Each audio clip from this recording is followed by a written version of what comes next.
Hello, good evening, and welcome to Final Boss Fight. My name is Jeff, and we return to Horror on the Orient Express. I will be the Keeper of Arcane Lore, also known as the Keeper, and I am joined tonight by, we'll start from the other end, we'll start with Christy, who's with us, Hello. Sarah, Hi. Robin, Hello. and Brian. Hello. Dark Lord Richard is not with us tonight. Apparently, I have it on good authority. It's Domhan Hall Gleeson's birthday today, and Richard is out celebrating that. Isn't that what he said? Yeah. Definitely not something about playing in a different RPG. No, No, nothing like that. No, definitely he not. wouldn't No. cheat on. He wouldn't cheat on us. He wouldn't cheat on us. No, I mean, even though I'm here with my cardboard cutout of Donald Gleeson, I am still here. Maybe we need to just get a cardboard cut out of Richard for this session. Yeah. That'd work. T-Boat in cardboard cutout. That's what we normally say for this, isn't it? With Yeah. someone's not here. Creature. Anyway, we rejoin the action in Horror on the Orient Express, and Robin, I believe you're giving the recap for tonight, so take it away. Yes, I am. I'll do my best if I can read the scribble I was making at work today as I was listening to it. And if a dog gets out of my way and off the table. Good girl, Luna. Come on, shift your bum. Right. So we were at the doctor's, and I've forgotten the doctor's name, just outside of Paris. Oh, Dr. Lorien, yep. And he mentioned a letter from an Edgar Wellington, who was interested in the, I can never say this, Simulcar Simulacrum. Very good, very good. Very good at helping me that. So we went to investigate Edgar Wellington's place. Wellington owned a taxidermy shop near the cathedral in Lausanne. We stake out the shop and find a back entrance to it. The entire party, except for Maya, decides to go into the shop and meet Wellington, who seems perfectly normal. Upstairs, and he takes them upstairs where they meet his brother, who I can't remember what his brother's name, William, I think. Yep, that's right. Who seemed to be injured in the Great War. Wellington mentions that he got the scroll that we're looking for in the war from a Raoul Malon. Yep. Malon had first ancestors had a run-in with Benelux in the past, was that right? Yep. And I can't read what I actually wrote there. But anyway, Wellington ended up with the scroll. A fancy man known as the Duke, and I couldn't remember his full name, and I missed it when I was writing my notes. That's fine. Gets out of a very fancy car, and he's interested in the scroll as well. Intends to buy it.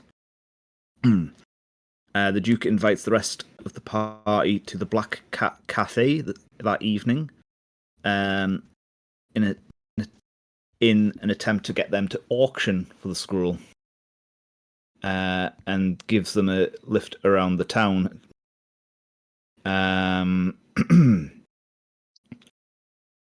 Wellington goes and collects a parcel, which Maya kind of bumps into him and has a little bit of a group of, as the rest of the party are on their sightseeing with the Duke.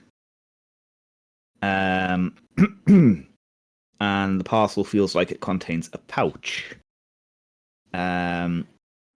After the sightseeing with the Duke, Nancy goes off to the library and finds a book on cults and summoning rituals. Mercy goes to visit the cathedral, and Edward and Roland visit the museum. The entire party, apart from Maya, go to the Black Cat Cafe, where they are joined by Max von Vertain, Yep, that's his name. Yep, very good. And says the Duke and Wellington are delayed, but will be there later. And then starts talking all sorts of bollocks. Yep, that's a good way of summing it up. Meanwhile, Maya sneaks into the Wellington shop house and finds Wellington dead on his bed with what look to be needle marks in his arms, and a book of what could be some sort of drug. She also finds a diary, and it says that he wants what's best for his brother. He mentions something called Lausanne, and finds the package under the bed. She then rejoins with the rest of the party, where they open the parcel, find a pouch, and the scroll, but the scroll turns out to be fake. Mercy and Maya then return after Maya found out about Wellington's brother William to go check on him and find him in the kitchen, hacked to pieces and flayed. This causes Maya to pass out, and as Maya passes out, the police turn up and knocking on the door. I don't think I've missed anything there. That's very good. Yep, I think that covers everything. The Duke's name is Duke Jean Floressus des Essent. So I'm never going to remember that. I'm not surprised you get that, but yeah.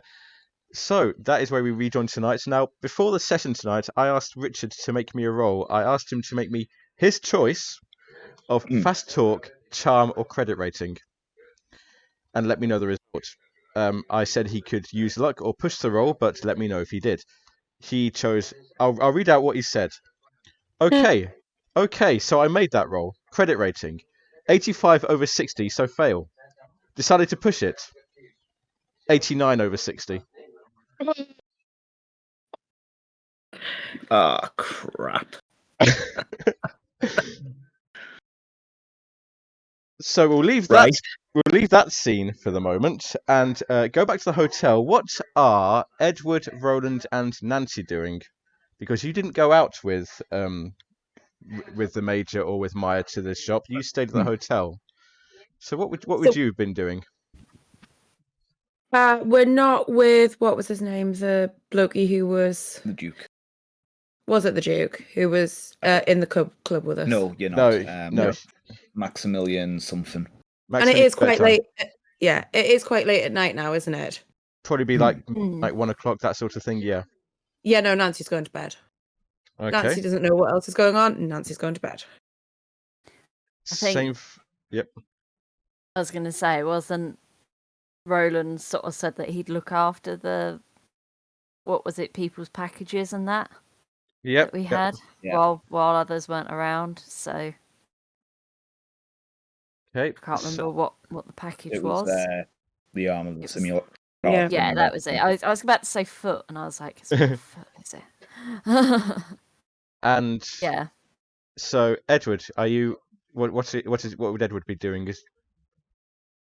Edward's probably doing some reading while he waits for the others to return. Okay. An hour passes. Major Mercy and Maya do not return. Nancy is still asleep. Roland is probably still like lightly dozing off. Edward probably still reading. Roland. Yeah. At about 4 o'clock in the morning, there is a loud banging at your door, at your room door. Okay. He'll get up. He's got a nightshirt on, like a stripy long nightshirt and boxers. Obviously, he's a massive bloke anyway, so he's just going to open up the door and peek around the corner of it. There is a policeman standing outside. Okay, well, he'll fully open up the door and put up his hands. He says to you, you are Monsieur Roland Billiot. You are friend to Major Sebastian Mercy. This is correct, yes? Yep, that is correct. He is in my travelling party.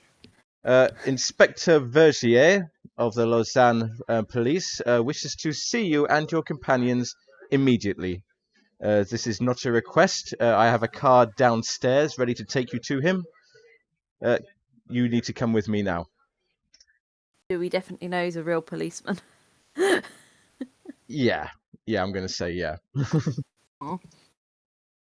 Okay, well, I suppose go and knock on anybody else's doors.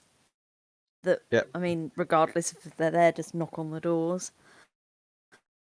Yep. So, Edward, you are knocked up. You hear the knocking on your door. Nancy, you are awoken rather rudely from your sleep by this knocking on your door.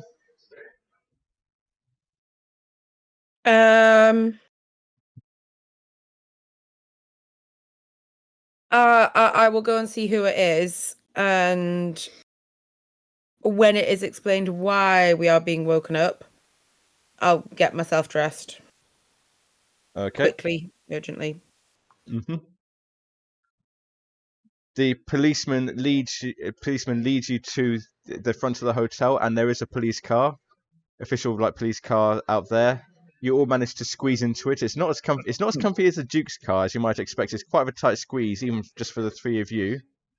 But as soon as you are all inside the car, they zoom off down the streets, and I don't have the site of the police station on here, so we'll say it takes a good 20 minutes of rickety roads, cobblestones, bumpy roads, hard turnings, that sort of thing. You're all quite shaken up by the time you reach the police station. You are led through the main lobby area to a rather dimly lit office. Have we just lost a Brian? Brian. Oh, Brian's back. You are led to a dimly lit office. It's filled with smoke. There's heavy smoke in the air. There's a large wooden desk in the room, and sat behind the desk is a very, very, very thickly built man. He's got bushy hair, bushy beard. He's got this cigarette in his mouth that just seems to be permanently sending out smoke. And as you enter, he's just busy hunched over his desk, just frantically writing on paper. Looks like he's writing some sort of report, but he doesn't look up as you come in. He just carries on writing. Nancy goes, He looks up and grimaces when he sees you, and he puts his pen down, and back in his chair he goes, "You've arrived. Let me tell you now, if it were not for Major Mercy's diplomatic credentials, we would not be having this conversation. But as it seems he has some friends in high places, and the local government here does not wish to risk an international incident, I am left with no choice. However, I will tell you the facts. Earlier this evening, your Major Mercy was found at the residence of a local, found alongside an international criminal and 2 dead bodies. We brought Major Mercy and this criminal, one Maya Havdat, into custody. We have questioned Major Mercy for the last few hours. Miss Havdat had passed out, and when she came around, she was somewhat insensible. However, Sounds about right. sounds about right, yeah. If it were up to me, I would keep these 2 in custody until we found out exactly what happened. But as I said, Major Mercy is protected by diplomatic credentials, and he claims to have employed Miss Havdat as his personal assistant for the time being. So, given that, I have no choice but to release them into your custody. And he passes over some forms for you to sign. He's obviously not happy about the situation. He is not happy about the situation in the slightest. Nancy's going to have a read through of them and make sure that they seem legit and there's not some kind of weird promise in it. And as she's doing that, she'll say, yes, it is quite correct. Major Mercy has employed Miss Havdat for the time being. And yourselves, it is quite an interesting group of companions Major Mercy has with him. What is your business in Lausanne? We have mutual friends. We are on a trip on the Orient Express, looking at some of the history of the places that we are travelling to. Yes, Major Mercy said something similar. Your story relates with his. We would have no reason to give a different story. I'm sure you understand in my line of work I hear many things, and sifting the truth from the lies is somewhat of a speciality of mine. Of course. And as you sign them and give them back to him, he looks them over.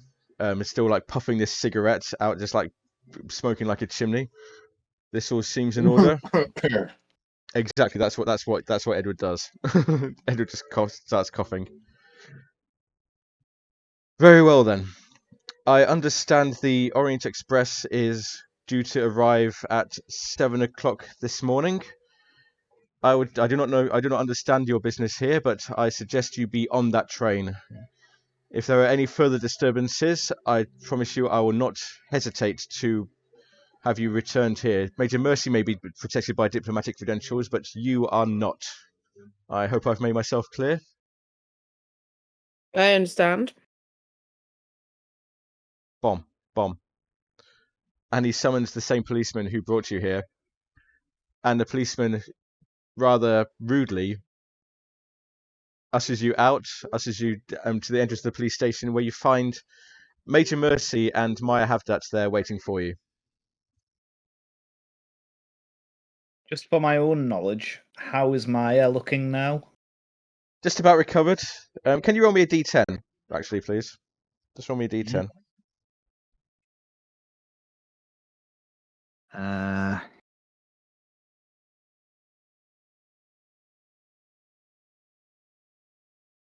9. So still somewhat shaken by events, but you're awake.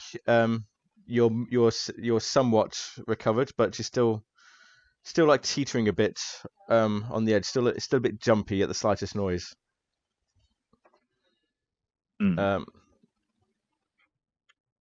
So yeah, you are reunited. The time is probably about 4:30 in the morning. The train leaves at 7 o'clock.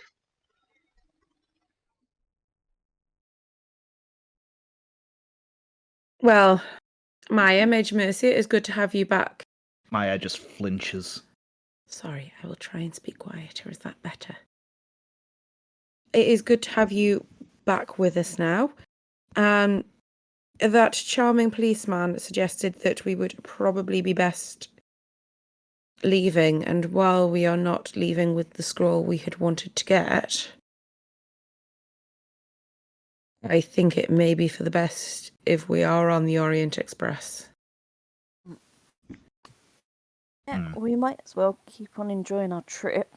I mean, we have paid for it for one reason or another. I'd quite like to just get out of here.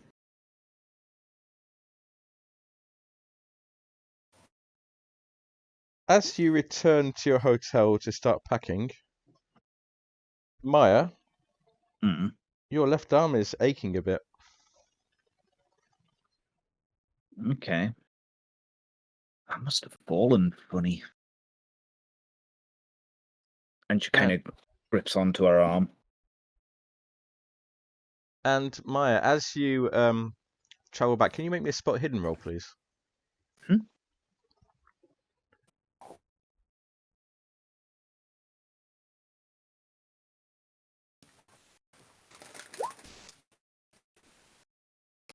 Out the corner of your eye, you think you see a familiar figure.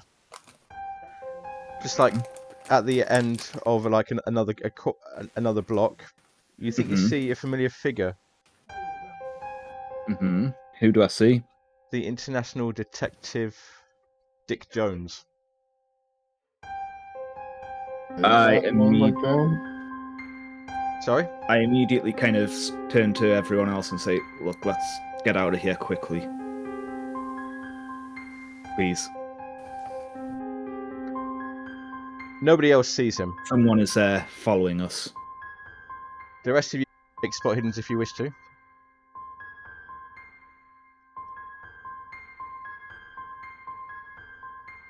So Nancy, Roland, and Edward, you can make me spot hiddens if you wish to. Yeah. Go. Is that rolled? Doesn't look like it.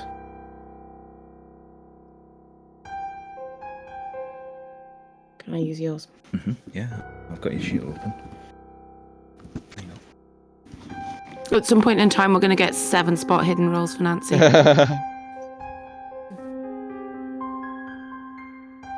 that everybody doing spot hidden? Yeah, everybody doing spot hidden. Nan, you've heard what Maya said, so everybody does spot hiddens, please.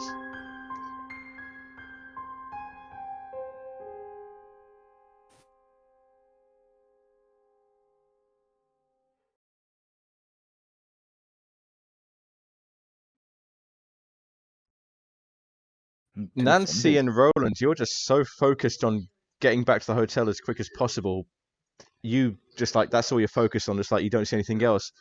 Edward, when Maya says that you're being followed, you look around. You don't see anybody. Hmm.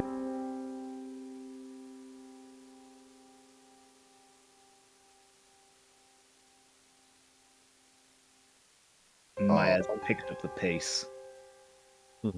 Sorry, Brian? Just said odd. And Maya, it seems like every turning you go to get back to the hotel, he's standing there. Maya's gonna start like trying to chink her way down all the side alleys to try and lose the tail. And the rest of you are just like being like, dragged around all these like side alleys, like left, right, forwards, backwards. How's Maya feeling? Quite unsettled, quite unnerved. Not the person who she expected to see. Do you tell the rest of the party about this? No, not at the minute. Okay. I say the rest of the party, you still don't see anything out of the ordinary. Miss Havdat, I know sometimes you have interesting routes of getting to places, but this does seem a bit out of the way. I've seen someone following us. It's someone I know, and I don't really want to see them. I can't see anything, but if you say so, absolutely.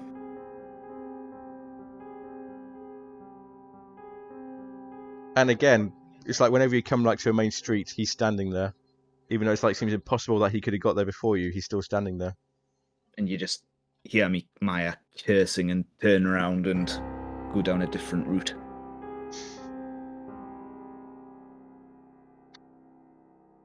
Eventually, and it's like 3 times as long as it should have taken, you do arrive back at the hotel. And one last look, Maya, and he's standing there across the street from the hotel looking at you. I just kind of give a friendly wave and walk into the hotel. The rest of you look around. Who is Maya waving at? Don't see anybody. Who is she He must waving be at? a very good master of disguise. Miss Havdat. Hello, baby. Let's just say they're my rival.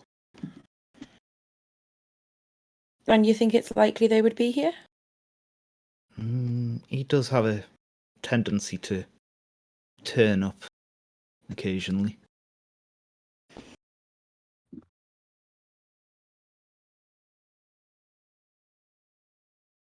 And so, unless there is anything anybody else would like to do,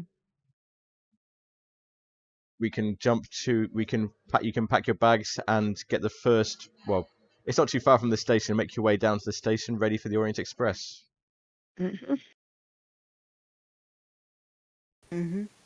Would the hotel I think bar that's be the best open thing at to do. all, or would that be well and truly shut? I think that'll probably be well and truly shut by now. Yeah. In that case, Maya, if there's any glasses left out, she's going to start mine sweeping. Okay, yep. You do find a couple of like dregs, not a whole lot, not enough to satisfy you, definitely. It's like, I need a drink. So I'm sure. Yeah. Mhm. It was not worth me repeating what I was going to say. So you arrive at the station platform at about 6:45. There's a few other passengers there, ready for the arrival of the express. Your luggage is there. The big trunk with the arm is there. Is my stalker there?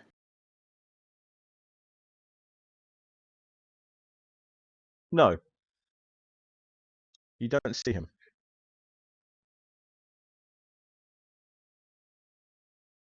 Is there anyone else that we'd recognise from being on the express before, like the Mad Count Man? Um, Oh, no. Okay. No. These are people you don't Oh, actually, yes. Maya, as you look at the platform, you do recognise one of the passengers. Mm. It seems like a lifetime ago. You first met him in London. Walter Partridge, the train spotter. I'll wander over to him. Say, Mr. Partridge, it's been a long time since I've seen you. Oh, Miss. Ah, Havdat, of course. Yes. You were looking for the Association of Train Spotters, weren't you, back in London? Yes, I did find them eventually. Oh, that's good. I'm so glad. I hope they were helpful. We do try to be helpful. I hope that you found them helpful. Yes, they took me on quite a little adventure. Yeah, they're like that with they can be like that. Yeah. Yes. Anyway, what brings you to Lausanne? Are you here for the Orient Express as well? Yes, we're actually travelling up on it. Oh, we're traveling companions. Oh, how wonderful! Oh, excellent. You can fill me in on what interesting things you've seen lately. Come, join us. And he joins you and moves over to the rest of the group. And oh, very nice to meet you. Oh, you're from nearby. To Roland. Oh, you're from near here. Oh, how fascinating. Oh, I'm so glad you get to join this journey. And Mr. BT, you're the archaeologist fellow, aren't you? I have read about you. Yes, I was present at the opening of the Tomb of Tutankhamun. Fascinating. We must get together at some point, and you can tell us all these stories. I'm sure it's great stories of adventure. Haha. At 7 o'clock exactly, you hear the puffing of the train as the Orient Express steams into the station.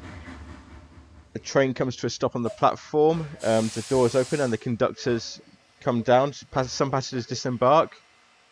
For convenience sake, we'll say that you have the same carriage and the same cabins as you had on the first leg. So you go to the appropriate carriage, and the conductor standing there. Bonjour, mesdames, messieurs, ladies and gentlemen. Good morning. Welcome aboard the Orient Express. My name is Pascal, and I will be your conductor for your journey. Just to confirm, may I ask where is it you are travelling to? Venice next, isn't it? There's one before that. I can't remember.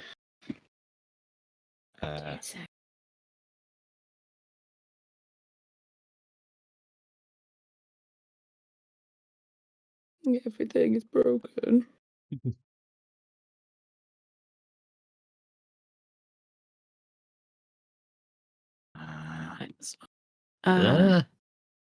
Why aren't you letting me move around?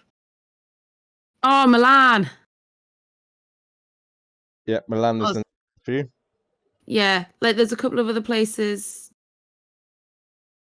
in there. Is there any reason for us to stop at Montreux?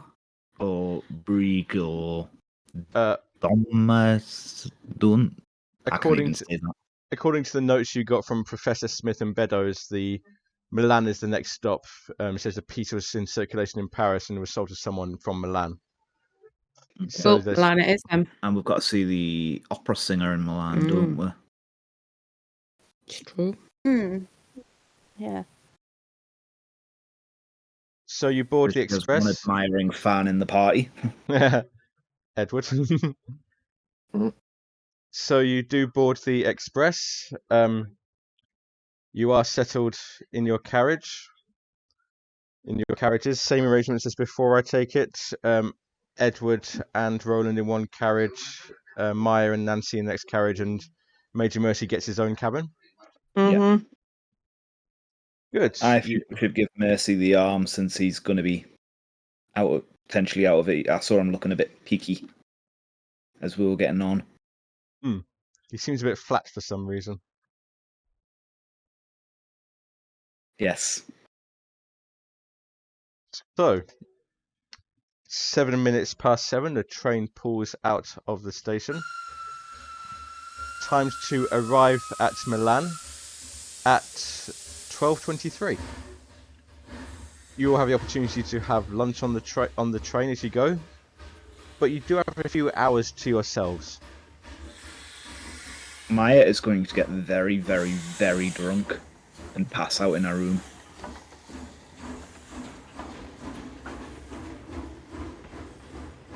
I mean, before Maya does that, would she like to possibly give Nancy the stuff she found?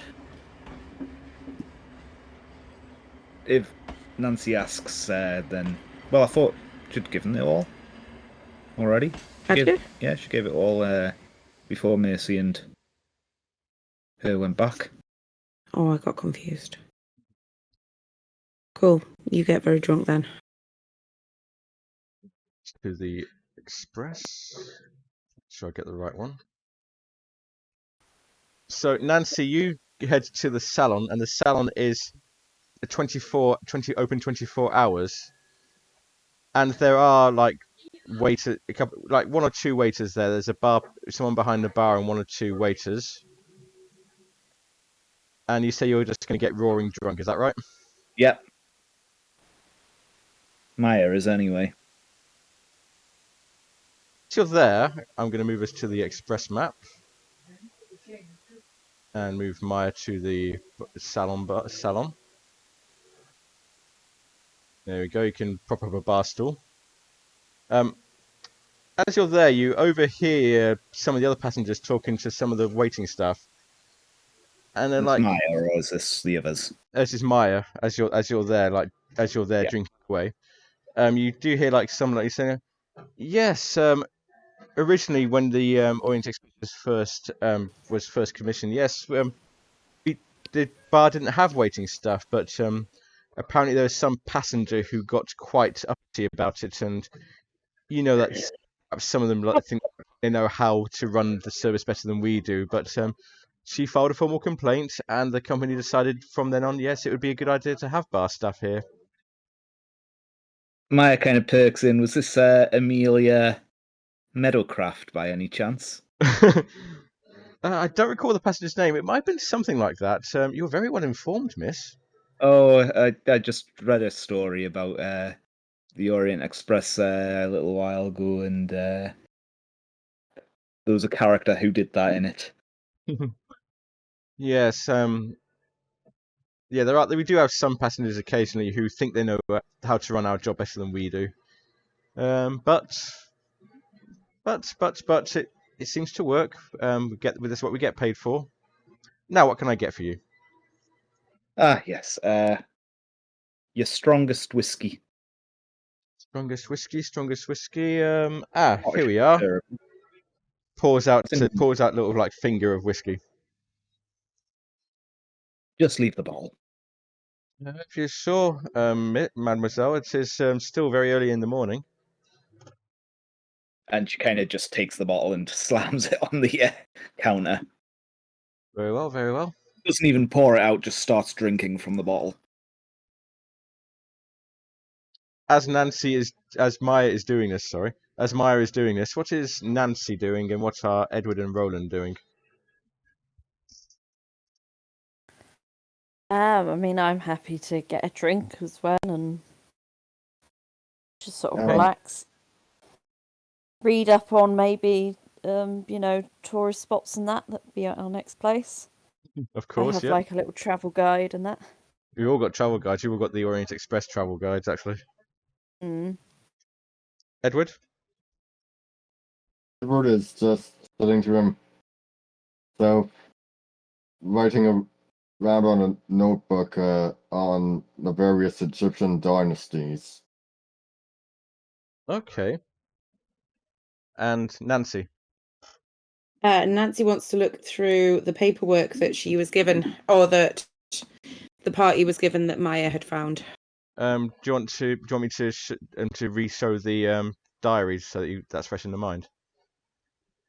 Forgot we already had them. You do have the diary. Yep. I just want to just show it you just in case you need to refresh. Yeah. So this will show up on everybody's.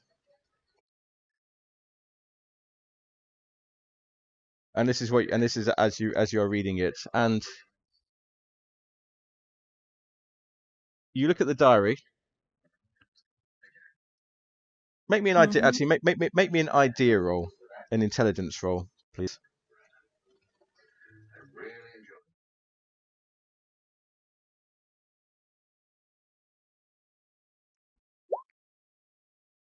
Okay. You look in the diary, and Edgar talks a lot about books that he's received from the Duke. Edward talks about some sort of. What's that? Edward talks about something that the Duke gave him to help him sleep. Edgar talks about Dream Lausanne, and Edgar says that he has hidden the scroll in Dream Lausanne. I'd forgotten we had that. What it makes Nancy start thinking about is that he may have hid it in the dream world that we have previously been into, and it would be a good idea at some point to go back and have another nose around there. You also look down and you see in all the items that you retrieved from the shop, the bottle with the label Dream Lausanne on it. Ooh.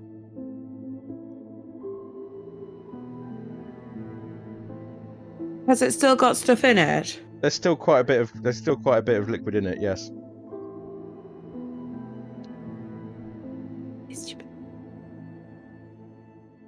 No, Nancy wouldn't take it. She's far too wary. But she would share with everyone else and say, having read this again, it seems that this would be a way to get into Dream Lausanne. I don't know if that is the same as being in the Dreamlands that we have previously been to, but it's certainly a possibility that would help us to find this scroll that has been hidden.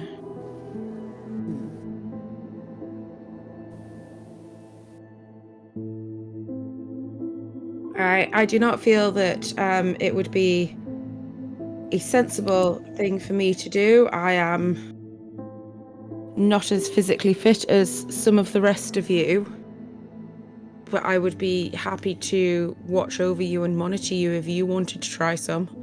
I don't know why I think anyone's going to want to try any of this. I don't know if you've come and found Maya or not. Well, I would go and tell Maya about it, but Maya's off her face, isn't she? Yes. Yeah. So what's Maya going to say? Give it here, I'll drink it, probably. Oh, okay. Well, I'll talk to the other two first, just in case either of them want to have a go drinking it.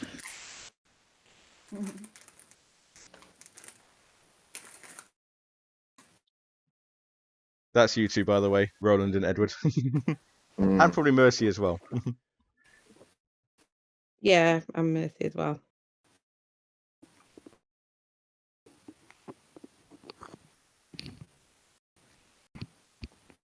Sorry, I had something in my mouth, so I moved my microphone away.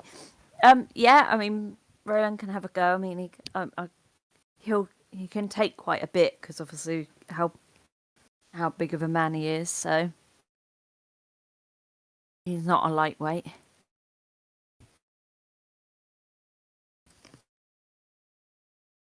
And Edward?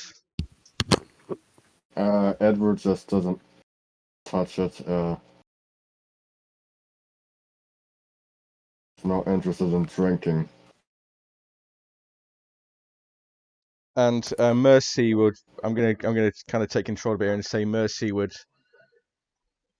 reluctantly agree, but only because this seems to be like, we've hit a dead end otherwise, and this seems to be a way forward.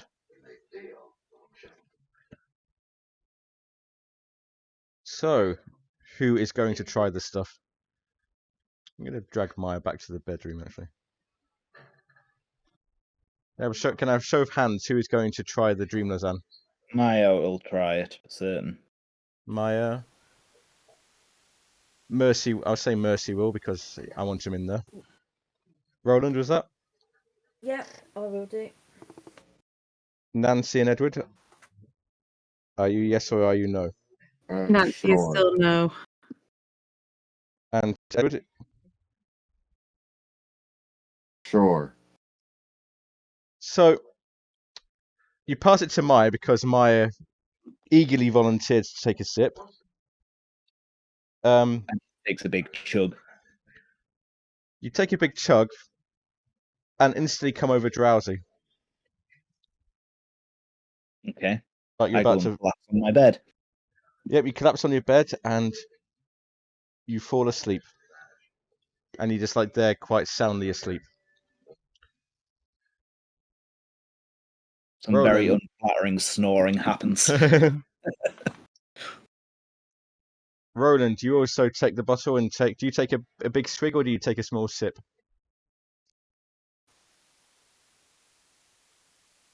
Yeah, I'll take a small sip, even though he can take a lot, obviously. The effect Still is the same. unknown. The effect of the set is the same for you. As soon as you take the sip, you instantly feel drowsy, and again you collapse on your bed and instantly asleep. Edward, do you take a small sip or do you take a big swig? Edward takes a small sip and tries to spit it out before it goes down his throat. He really doesn't like the taste.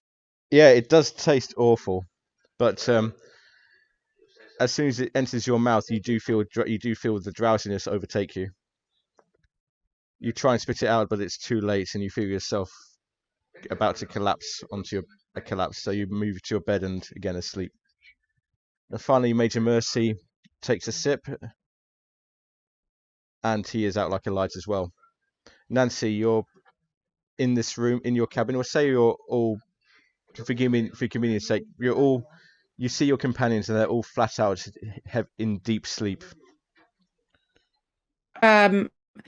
Nancy is just going to sort of keep going and checking, between all of them, that they're still breathing, that they're not, just watching what's happening to them.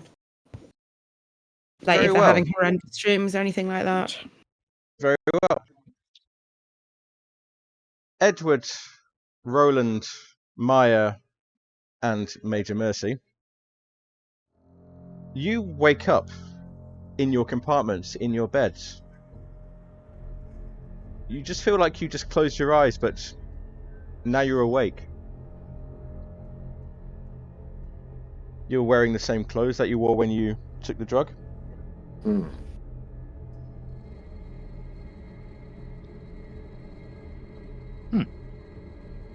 But the lights in your compartment is dark, and the blinds are drawn. Maya's gonna go and open the blind. You try, but the blind does not open. And as you approach, you can see like this bright light coming in from around the edges of the blind, but the blinds themselves do not open. Can I kind of peek around the corner of the blind? You know, Just like you would if it's pulled down and you can... Like you're thinking of when we're in the corridor. You Yeah. can look around Yeah. it. Yeah, you can do. You don't. Or you just see like the edges of this harsh white light coming from outside. Okay.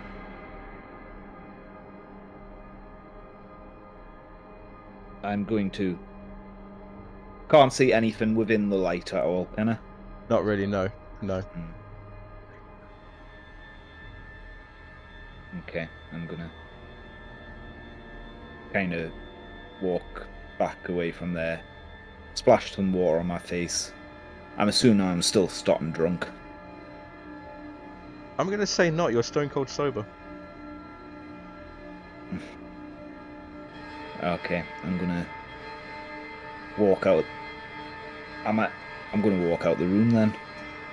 You walk into the passageway, and you see the other cabin doors are open as well. You see Roland and Edward in their room, and they're also awake and looking around. Roland and Edward, same for your room. The blinds are down, the room is dark, and just like this white light around the edges of the blind. The door to your cabins is open, and you see Maya outside. You don't see Nancy anywhere. Nancy is not in the same in your compartment. Can I say, is that because Maya didn't drink the stuff? Are we hallucinating, or is Nancy, you mean? Nancy? Yeah. Could be. Could be.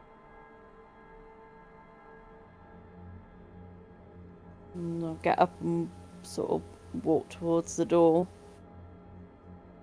And you Just also... Major Mercy also joins you. And as you look down the corridor, you see every door is open except one right at the end.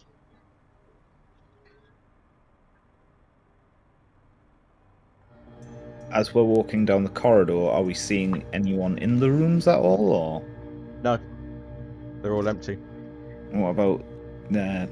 is there a keyhole in the door that's closed? No, there isn't. So do you think we knock?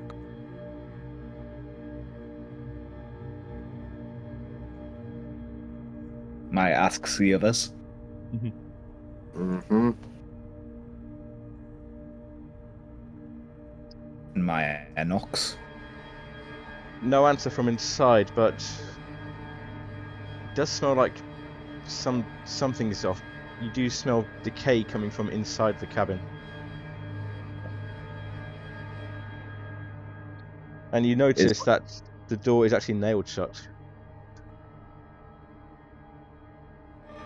That is worrying.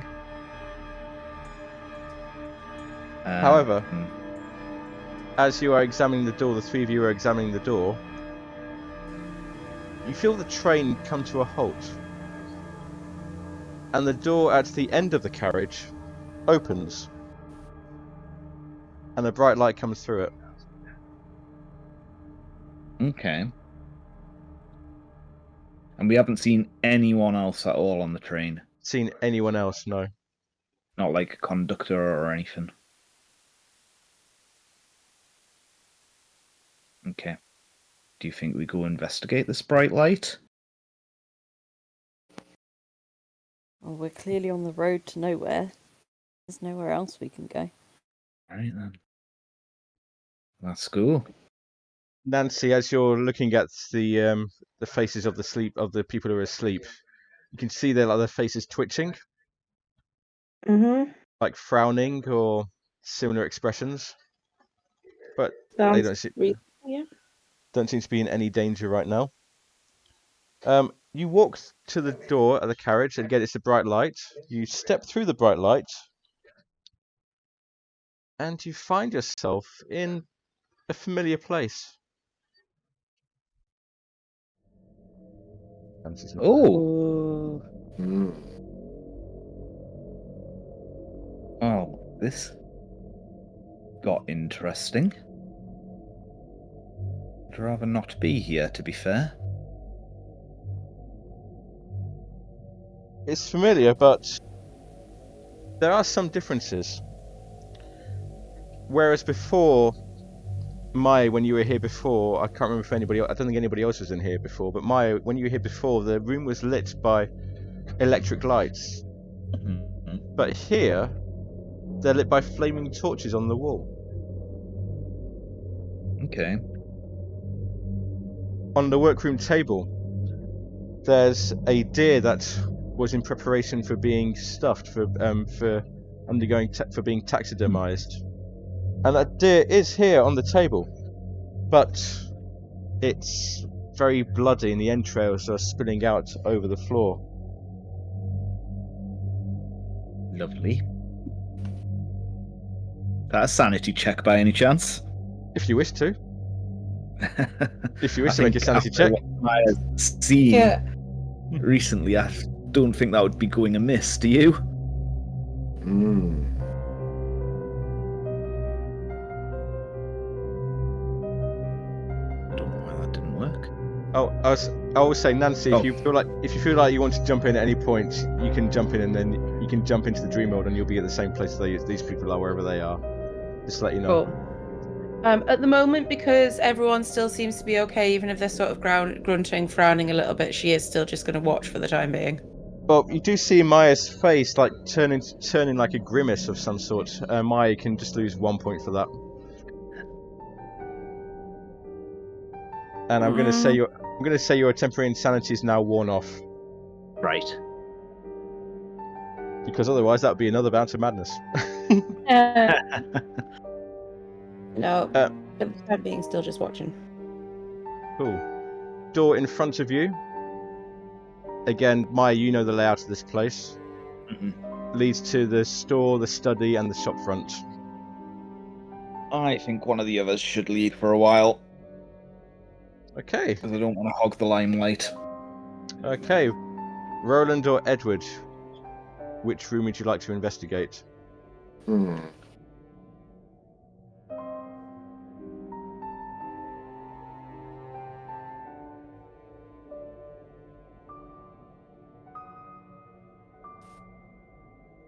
Sorry, was that for me? Oh, Yeah, Roland or Edward. You can choose which of these rooms you wish to investigate.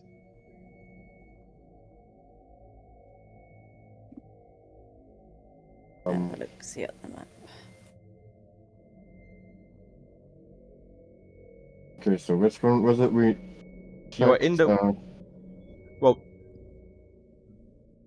You're in the workroom, but the workroom is different to what you would remember it as. Okay, the study. You go into the What? study, and it's a mess. There are writing implements and papers all over the room. But funnily enough, the writing implements aren't pens as you recognise them, they're quills. Old-fashioned quills. The paper is more like parchment.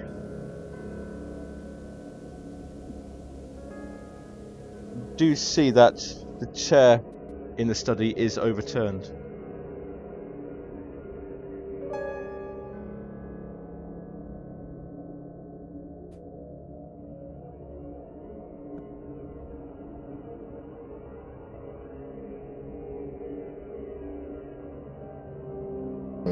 Can I do a spot hidden check? Yeah, make or... me a spot hidden check, yes. Or I'll give you a choice: spot hidden or track. I suspect it'll be spot hidden.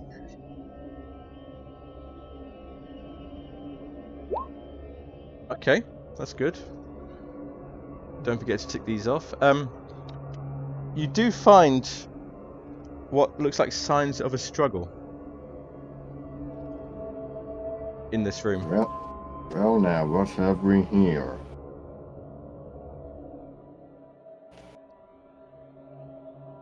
For Roland and Maya, the staircase that you went up, Mhm. Roland went with Edgar and Maya went up by herself, is no longer there. There's just a blank wall where the staircase should be. Interesting. Is there like a trapdoor up on the top or anything? Nothing. No way up that you can see. The way up is completely blocked. Now, Roland, when I was here earlier, I'm sure there was an upstairs. Exactly.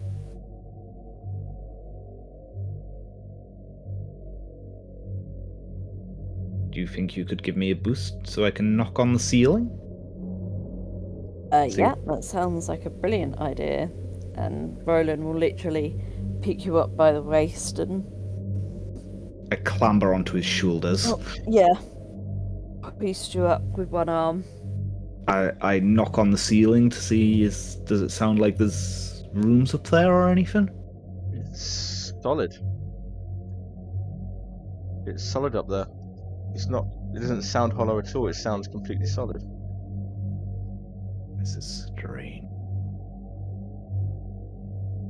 So we've been in the shop, we've been in the workroom, and we've been in the study. You haven't been in the shop front yet. You've just been in the workroom and the study so far. You haven't been in the shop or the store. I was gonna say Roland will go into the store. Maya will remain on his shoulders for now. That's security. That is. First rule of universal hopping is to Roland. find food. Roland, you were a butcher, if I remember rightly, aren't you? Yes, correct. The smell that hits you as you open the store. I'm going to move you to these places. Just don't mind me. I'm just going to move you to these places where you are, just for my own benefit. And it will say Major Mercy tags along in this T-posing form. Roland, the smell that hits you as you open the door, it's kind of familiar, actually. It's the smell of rotting meat. I'll ask if the other two can smell that at all, as well as we go in. Major Mercy is busy trying not to throw up. Okay, so it's not just me. And Oh. Maya, the large bear that you recall being here, the large stuffed bear, is still here, but it looks in a terrible state. Like the hair is starting to fall off. You can see patches of skin. Looks like blood is coming down. It's still lunging at you, but it's much more It's not hideous actually creature. alive. I was going to say, can Roland see if it's actually like or was a live bear? It- Obviously, he'd know how to like, I guess, anatomy vaguely, even if it wasn't like an animal he's butchered. You don't have to roll for it. It obviously No. was alive, but it's not alive now. No, but freshly is what I mean, like fresh. Ah, no, this has been And here then, for this. Look, if you had to guess, it looks like it's been here for some time. Yeah.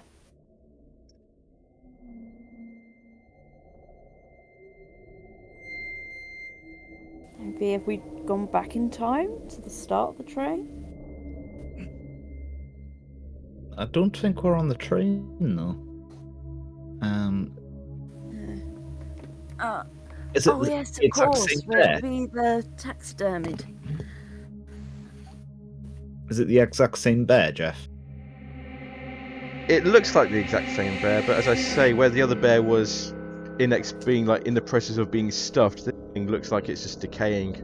Like it's the corpse of a bear just decaying.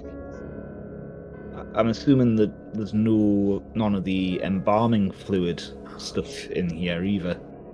No, you don't see any embalming fluid. You don't smell any embalming fluid. It's just this very intense smell of rotting meat. I feel I'm missing the main ingredient here. Shall we keep exploring? Maya's just going to back out the room with everyone and shut the door behind her. I'm going to move you all to the shop front as you enter the shop front. Again, you can smell decaying meat and all the animals that you saw before, the stuffed animals that you saw before. Again, they're more corpses in various states of decay, looking more skeletal, looking more vile. You recognise it as the same place as you were in before, but there's something very off about it. Something extremely off about this place. You do also see that the front door to the shop stands open, like it's been forced open. And outside, you hear a bell tolling. Just Shall we carries go on and going. Yeah, this place is unsettling. Can you Can make we me listen? leave? Before you do, can you make me listen rolls, the three of you?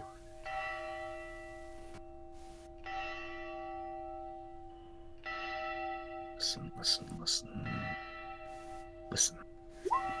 Sorry, what am I doing? Hold A on. listen. A listen roll, please. Sorry, my hot water bottle burst and I've got a wet bed. No.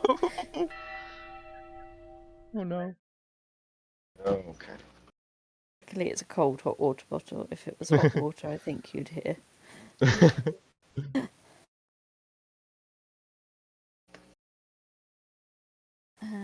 Listen.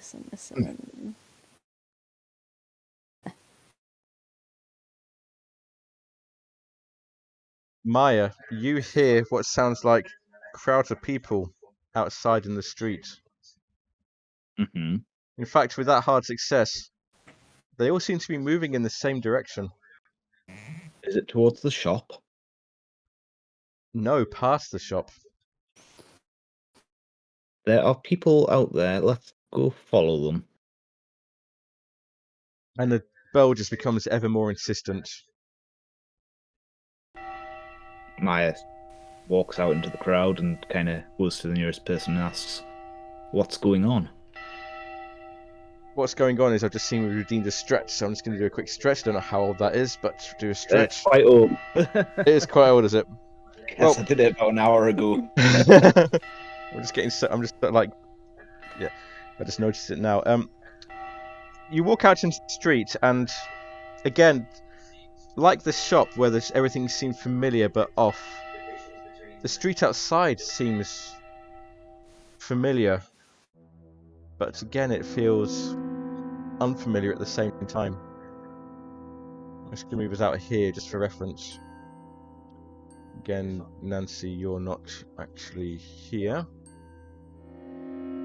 And Nancy, like all their faces like contorting in like disgust, nausea, whatever dream they're having. It's seems to be quite powerful. Still staying out of it. Till people start thrashing around and looking like they're like actually doing physical harm, she's still staying out of it. That's fine. That's fine. So, Maya will go to the nearest person in the crowd and say, "Excuse me, what's going on here?" as you approach them, you see that they're wearing medieval costume. They're dressed like they were in the 1400s. And you approach the nearest person and you ask what's going on, and it turns at you, kind of like seeing you but not seeing you. We've been summoned to the cathedral. We must all go. What's at the cathedral? Justice. Justice. Then they carry on. As you look around, the buildings all look twisted and looming, like too tall or too short, and crowding out the sky. The sky itself looks like it's at permanent dusk with like rich purple tint. As you follow the crowd, I believe you said you're following the crowd, at street intersections you see gibbets, suspended cages, many of them occupied. Some of them occupied for a long time. Some of them, the people inside are very thin or skeletons inside them. You understand what's being said around you. You understand the writing that you see around you. But it isn't a language that you recognize, yet you're still able to understand it. This place is creepy.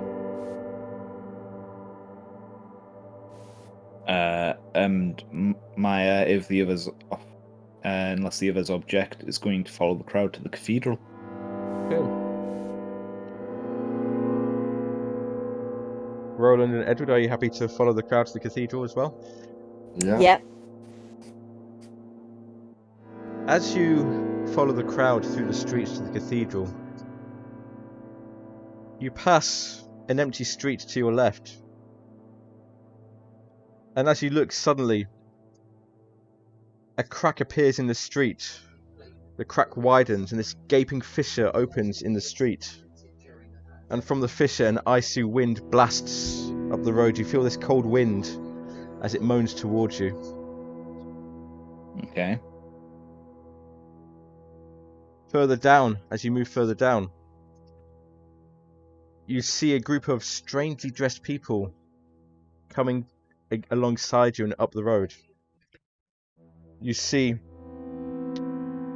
a death costume, an angel, a medieval soldier, a lion, a Turk, an assassin, a rustic lad, and they wind through the chaos, through the crowds, weeping tears of blood from their expressionless china blue masks. As they move, they chant in Latin, and you get this reek of incense and bells from them. And as the bells reach a crescendo, the lion figure suddenly sprouts wings and flies away, and the soldier flies after it. And as they fly overhead, their tears of blood land on your whatever exposed skin you have, and it scalds your skin. Okay. Edward, make me a history roll. Oh,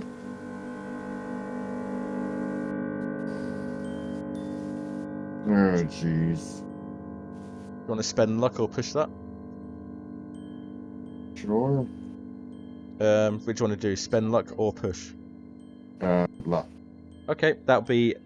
Wow, that's... Luck would be... Oh, quite a lot of luck. That would be... 17 points of luck to make that into a pass. Okay. So reduce your luck by 17. Okay. Edward, as a historian, you recognise the image of the lion with wings. It's the symbol of the city of Venice. Traditionally, it's a symbol of the Apostle St. Mark.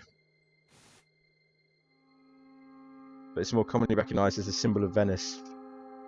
A city which surrendered to a soldier, Napoleon, in 1797.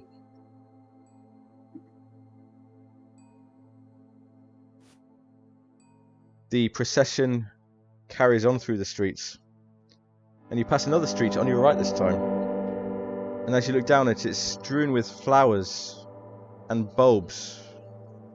You get this clear, sweet smell of garlic coming from it. And where the rest of the city, or the city that you've seen, is covered with shadow, there are no shadows in this street.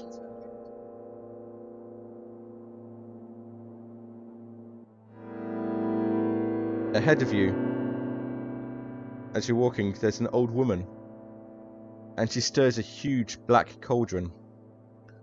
And as you pass, she offers you food. What do you do? Maya will look at the old woman, thank her, but not actually take anything. But she'll drop her a few coin. Roland, Edward, what do you do? Edward stands back and warily observes the old woman. And Roland? He'll be cautious of this old woman. But, You look as she stirs this huge black cauldron, and you see it's full of skinned, writhing human limbs. Oh dear. Sanity rolls, please, from all of you. Oh.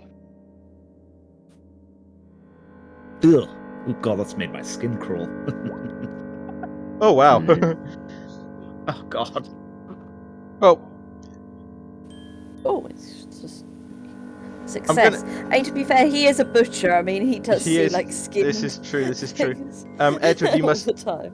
Edward, you must have double hit yours because the first one came out as success. I would accept the success. Maya, it's another point of sanity, just 1 point of sanity. Well, I did say Maya was probably going to be the first one to go You insane. did. Repeatedly. Oh yes. You carry on down the street. The crowd's again pushing you along like a current in a river. You see a street magician. He's holding an empty hat. As you watch, he inserts first his right arm into the hat, then his left, then his right leg, and finally his left leg, all into this hat. And each time he does this, the limb enters the hat and vanishes. The magician collapses to the ground, just the torso and the head. He laughs hysterically, and he asks for anyone passing by, to help him retrieve his limbs from the hat. But no one stops to help him. This place is creepy. I don't like it. Maya says to everyone. Yes, indeed. And she continues on. You reach a strangely quiet intersection. You look at the cobblestones. There's a pattern here. White, black, white, black, white, black, white, black. Black, white, black, white, black, white, black, white. It's a chessboard. At either side of the board stands a motionless statue, one black and one white. They are humanoid, but they don't have any features, and no signs of being male or female. On the board itself, you see people occupying the positions of chess pieces, and each one of them carries a knife. You watch as they move, as if they're in a chess game. Pawns moving, knights moving, bishops moving. As one piece takes another, the victor cuts the throat of the loser.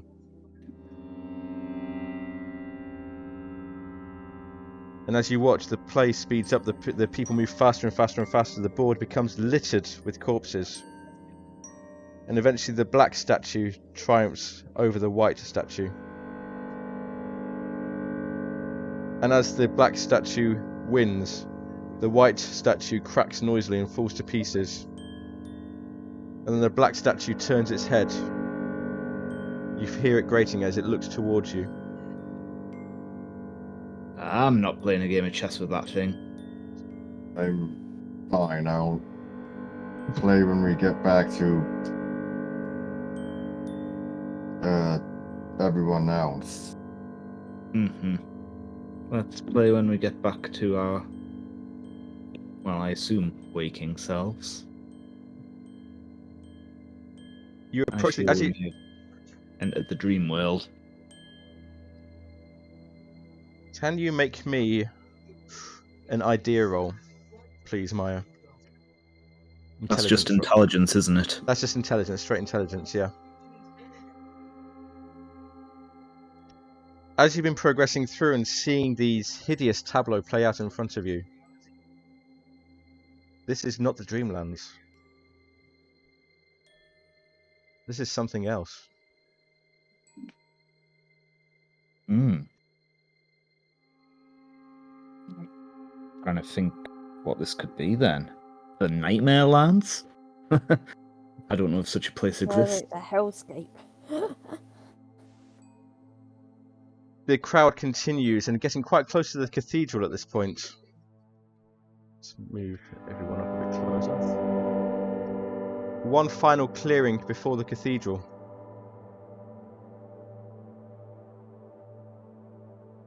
You're in the middle of a deserted square. In the middle of a deserted square, you see a large statue standing. Mm-hmm. It's made of wire, with what appears to be rags hanging from it.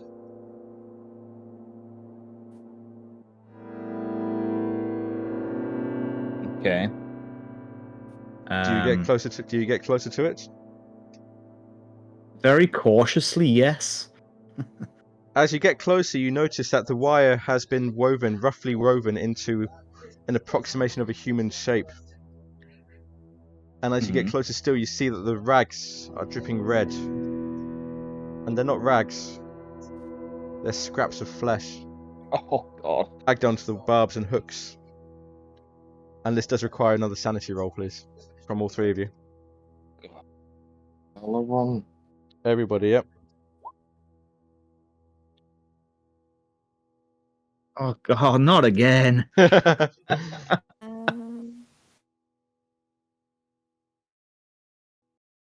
am I? Sanity, isn't it? Sanity roll, please, yep. Oh, I succeed again. And that was Edward's. So, for a pass, it's 1 sanity for a pass, 1 sanity loss. For a fail, it's 1d3. So it's not enough to drive you not enough to drive you insane, but it's getting there. Hang on. I don't think I've passed a single sanity roll. I don't think you have either. Oh, sorry, I will get there, Jeff. That's fine, that's fine. There we go.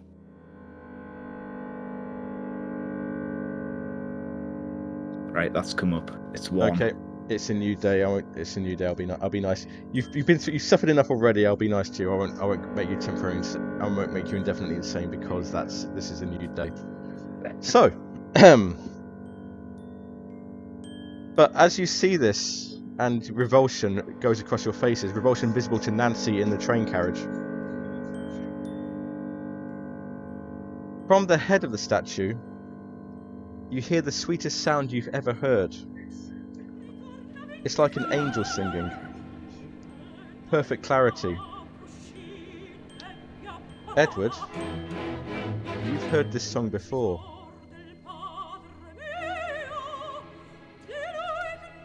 In fact, you've all heard this song before. This is the song that Caterina Cavallero sang in the salon.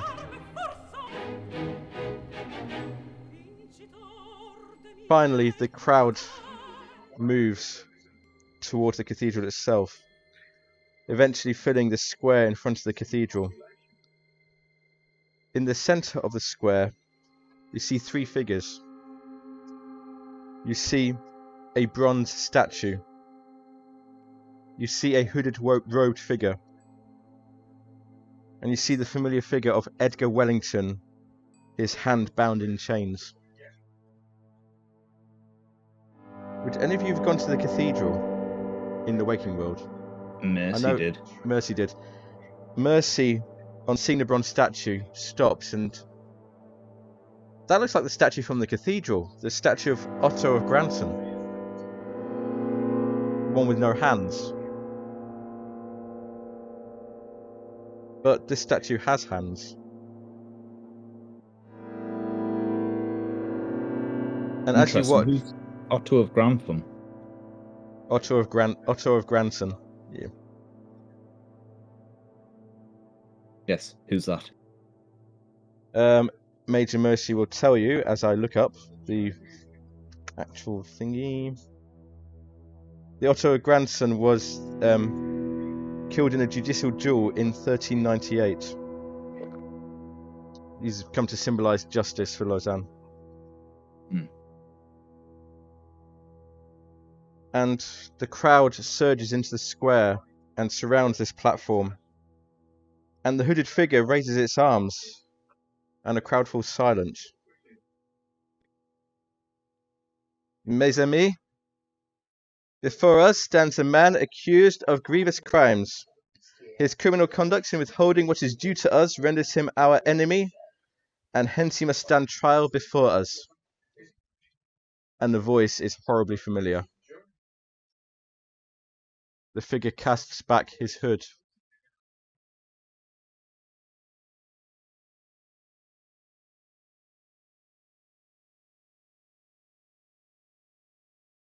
And you recognise the Duke John Floressus des Ascent. I thought it was going to be them.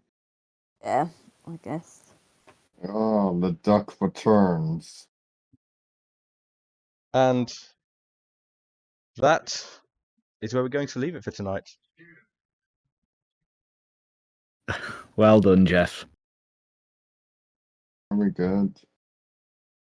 As I leave you with this image, let's go around the room. I've decided to call it early tonight because I do want a full party for what happens next. That's fair. That is absolutely fair. So let's go around and see what our favourite moments were, our stars and wishes. We'll start again with Christy. What was your stars and wishes? What did you enjoy? What do you want to see more of? I quite like the sort of weird imagery kind of thing. It's quite sort of Wonderland-esque. Also, it amused me that I actually passed the sanity check, although like we said, it was I am a butcher. Yep. So it's not that outlandish. What do you want to see more of? I don't know. We'll have to wait and see, I suppose. Okay. Sarah.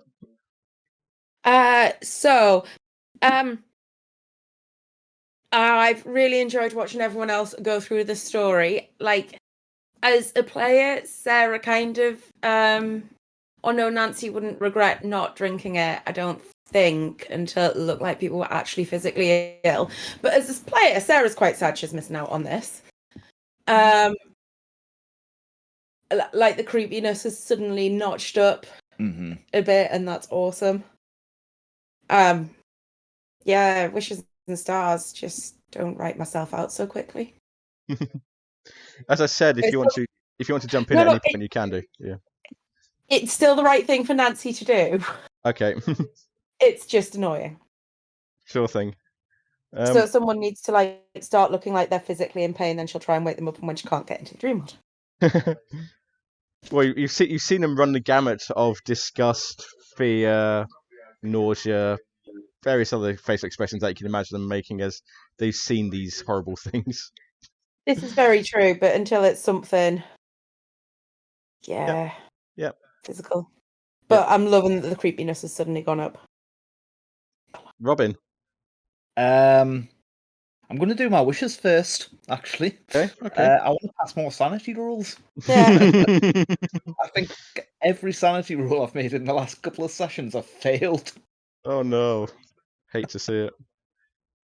I'm trying to think. Yeah, I actually quite like playing a slightly less chipper Maya.